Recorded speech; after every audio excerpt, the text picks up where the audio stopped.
दोस्तों, हर एक व्यक्ति मंथली इन्वेस्टमेंट इस उम्मीद से करता है कि भाई लॉन्ग टर्म में हमारे को बेहतरीन रिटर्न के साथ साथ एक बड़ा अमाउंट भी बनकर के मिल जाएगा। कई जगहों पे बेहतरीन रिटर्न के साथ साथ बड़ा अमाउंट देखने को मिलता है, कई जगहों पे बहुत ही कम रिटर्न के साथ साथ बहुत कम अमाउंट देखने को मिलता है।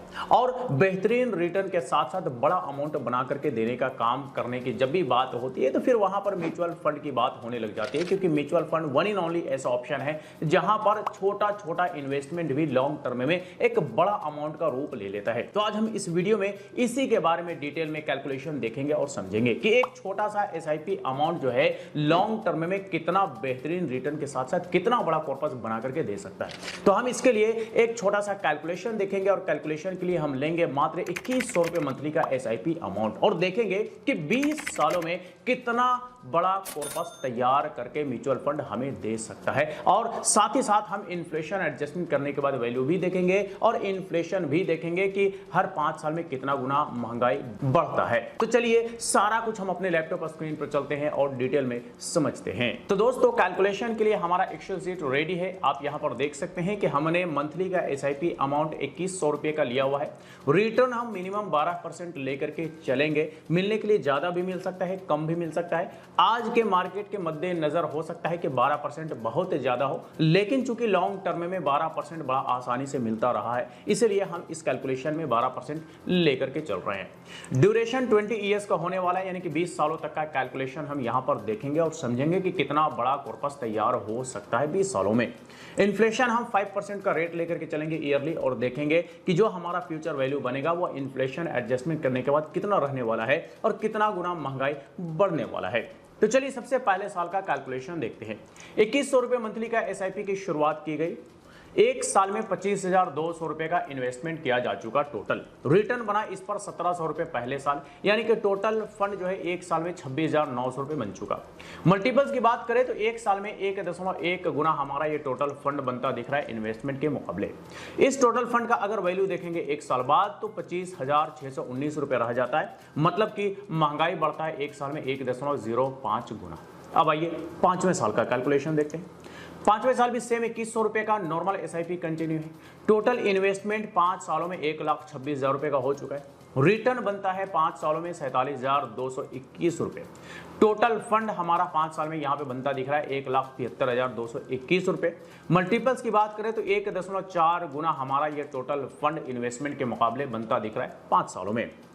अब इस टोटल फंड का वैल्यू अगर देखेंगे 5 साल बाद तो 1,36,394 रुपए रह जाता है, यानी कि इन्फ्लेशन बढ़ता है 5 सालों में 1.27 गुना। अब आइए 10वें साल का कैलकुलेशन देखते हैं। 10वें साल भी सेम 2100 रुपए का एसआईपी कंटिन्यू है। टोटल इन्वेस्टमेंट 10 साल में 2,52,000 रुपए का हो चुका है। रिटर्न बनता है 10 साल में 2,35,912 रुपए, यानी कि हमारा टोटल इन्वेस्टमेंट के मुकाबले रिटर्न जो है कहिए तो बराबर या थोड़ा कम हमारा बनता दिख रहा है 10 सालों में। टोटल फंड की बात करें तो 4,87,912 रुपए 10 सालों में बनता दिख रहा है, यानी कि मल्टीपल्स है 1.9 टाइम्स, यानी लगभग डबल हमारा जो है टोटल फंड बनता दिख रहा है 10 सालों में। अब इस टोटल फंड का वैल्यू अगर देखेंगे 10 साल बाद तो 3,01,180 रुपए रह जाता है, यानी कि इन्फ्लेशन बढ़ता है 1.62 टाइम्स 10 ईयर्स में। अब आइए 15वां साल का कैलकुलेशन देखते हैं। 15वां साल देखेंगे तो सेम 2100 रुपए का एसआईपी यहां भी कंटिन्यू है। टोटल इन्वेस्टमेंट 15 सालों में 3,78,000 रुपए का हो चुका है। रिटर्न इस पर बनता दिख रहा है 15 सालों में 6,81,610 रुपए, जो कि टोटल इन्वेस्टमेंट के मुकाबले डबल या डबल से थोड़ा ही कम हमारा यहां पे टोटल रिटर्न बनता दिख रहा है 15 सालों में। टोटल फंड की अगर बात करें तो 10,59,610 रुपए बनता दिख रहा है, यानी कि मल्टीपल्स हो गए 2.8 गुना 15 सालों में हमारा ये टोटल फंड बना। अब इस टोटल फंड का अगर वैल्यू देखेंगे 15 साल बाद तो 5,11,889 रुपए रह जाता है, यानी कि इन्फ्लेशन बढ़ता है 2.07 टाइम्स 15 ईयर्स में। अब अगर महंगाई 15 सालों में यहाँ पे डबल होता दिख रहा है, डबल से भी थोड़ा ज्यादा है, तो फिर हमारा जो टोटल फंड बनने वाला है उसका वैल्यू जो है फ्यूचर में वो आधे से भी कम हो जाएगा, जैसा कि आप यहाँ पर देख सकते हैं 5% का अगर इन्फ्लेशन रेट लेकर के चले तो। अब आइए आखिरी यानी कि 20वें साल का कैलकुलेशन देखते हैं। 20वें साल भी सेम एसआईपी अमाउंट कंटिन्यू है। टोटल इन्वेस्टमेंट 20 साल में 5,04,000 रुपए का हो चुका है। रिटर्न बनता है 20 साल में 15,94,211 रुपए, यानी कि लगभग 16 लाख रुपए का रिटर्न 20 सालों में बनता दिख रहा है।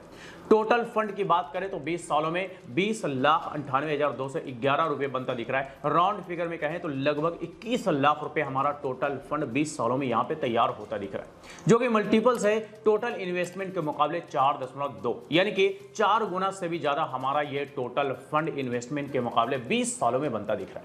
लेकिन इस टोटल फंड का वैल्यू अगर देखेंगे 20 साल बाद तो 7,91,778 रुपए रह जाता है, क्योंकि 20 सालों में महंगाई यहां पे बढ़ता दिख रहा है 2.65 गुना। जी हां, 2.5 गुना से भी ज्यादा 20 सालों में महंगाई बढ़ता दिख रहा है। इसी वजह से लगभग 21 लाख रुपए जो बनेगा 20 सालों में, उसका इन्फ्लेशन एडजस्टमेंट करने के बाद वैल्यू लगभग 8 लाख रुपए यहां पे बनता दिख रहा है। तो दोस्तों, ये हमने यहां पे एक छोटा सा कैलकुलेशन मंथली एसआईपी अमाउंट का देखा और समझा कि मात्र 2100 रुपए मंथली का एसआईपी अमाउंट अगर 12% का एवरेज रेट ऑफ रिटर्न से मिलता रहा है तो फिर 20 सालों में हमारा जो है लगभग 21 लाख रुपए का कॉर्पस तैयार हो सकता है। अब ये जो 21 लाख रुपए का कॉर्पस है, ये अगर 12% का एवरेज रेट ऑफ रिटर्न मिला तो बन सकता है। अगर 12% से ज्यादा एवरेज रेट ऑफ रिटर्न मिला तो फिर ये 21 लाख रुपए से भी ज्यादा का कॉर्पस तैयार हो सकता है 20 सालों में। और अगर एवरेज रेट ऑफ रिटर्न 12% से कम मिल गया तो फिर हो सकता है कि ये टोटल फंड जो है वो 18-19 लाख या इतना ही कुछ रहे। ये सारा कुछ डिपेंड करेगा कि हमारे को रेट ऑफ रिटर्न क्या मिलने वाला है। लेकिन अगर 12% का मिलता रहा तो फिर कुछ ऐसा ही फिगर हमारे को देखने को मिलेगा, रिटर्न का भी और टोटल फंड का भी। तो अब ये तो हमने यहाँ पे कंप्लीट कैलकुलेशन देखा और समझा कि कितना हमारा 20 साल में रिटर्न बन सकता है, कितना टोटल फंड बन सकता है, कितना मल्टीपल्स बन सकता है, इन्फ्लेशन एडजस्टमेंट करने के बाद क्या वैल्यू रह सकता है और कितना गुना इन्फ्लेशन बढ़ सकता है। सारा कुछ हमने साथ साथ में यहाँ पे कैलकुलेशन में देखा और समझा। अब एक चीज और समझ लीजिए कि जो हमारा टोटल फंड बनता है, दरअसल वो हमारा इन हैंड अमाउंट नहीं होता, बल्कि उसमें से हमें गवर्नमेंट को टैक्स वगैरह भी देना होता है। टैक्स के कुछ कंडीशंस है, इसके बारे में जानना जरूरी है ताकि मन में कोई कंफ्यूजन ना रहे। तो चलिए इसके बारे में थोड़ा जान लेते हैं। तो देखिए, हमारा जो टोटल फंड होता है, टोटल फंड पर हमें टैक्स नहीं देना होता है। टैक्स देना होता है सिर्फ और सिर्फ कैपिटल गेन पे। कैपिटल गेन क्या होता है, तो इसके लिए हम यहां पे जस्ट एक छोटा सा क्विक कैलकुलेशन कर लेते हैं। यहां पर हम ले लेंगे total fund amount. Total fund amount आपको पता ही है कि टोटल इन्वेस्टमेंट प्लस रिटर्न दोनों को मिला करके होता है। तो ये हमने यहाँ पे टोटल फंड अमाउंट ले लिया है। अब हम यहाँ पर ले लेंगे total investment amount. Total investment हमारा 5,04,000 रुपए का ये हम ले चुके हैं। अब टोटल फंड में से टोटल इन्वेस्टमेंट अमाउंट को हम माइनस कर देंगे। टोटल फंड में से टोटल इन्वेस्टमेंट को माइनस करते हैं तो हमारा 15,94,211 रुपए यहाँ पर कैपिटल गेन निकल करके आ गया। इसी कैपिटल गेन को हम प्रॉफिट भी कहते हैं, जैसा कि आप यहाँ पर देख सकते हैं कि रिटर्न में भी आपको सेम अमाउंट देखने को मिल रहा है।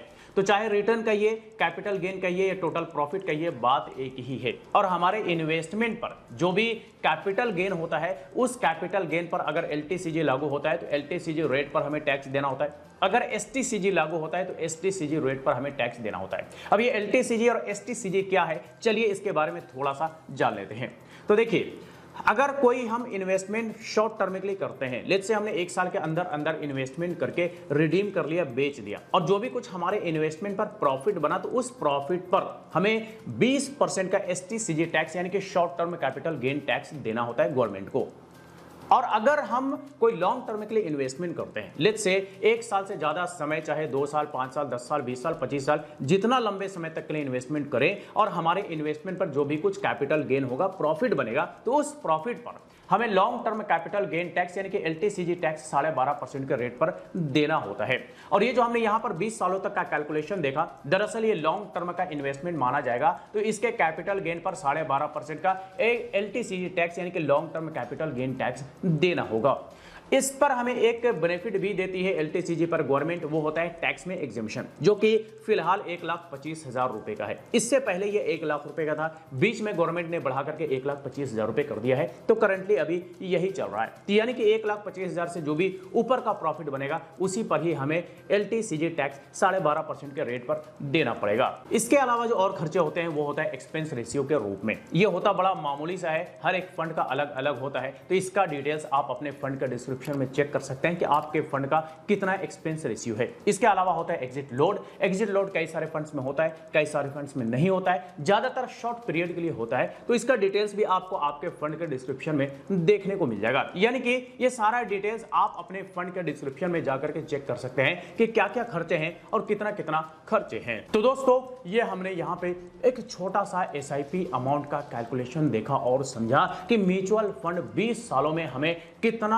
बेहतरीन रिटर्न के साथ साथ कितना बड़ा कॉर्पस तैयार करके दे सकता है। तो हमने यहां पर देखा कि 4 गुना से भी ज्यादा हमारा जो टोटल इन्वेस्टमेंट है उसे म्यूचुअल फंड 20 सालों में बना करके दे सकता है, जो कि ऐसा कुछ पॉसिबल आपको कहीं और किसी भी इन्वेस्टमेंट में नहीं देखने को मिलता है। और दरअसल यही म्यूचुअल फंड की सबसे बड़ी खासियत है, या कहिए तो खूबी है, जो कि लॉन्ग टर्म में हमें देखने को मिलता है। तो बस यही कुछ था आज के इस कैलकुलेशन में। आई होप कि अब आपको भी समझ में आ गया होगा कि एक छोटा सा मंथली का एसआईपी अमाउंट भी लॉन्ग टर्म में बेहतरीन रिटर्न के साथ साथ एक बड़ा कॉर्पस तैयार करके दे सकता है। तो चलिए आज तक के लिए इतना ही। इससे रिलेटेड अगर फिर भी कोई सवाल हो, क्वेरी हो, तो आप हमें कमेंट करके पूछ सकते हैं। फिर मुलाकात होती है किसी नई वीडियो के साथ। तब तक के लिए बाय बाय।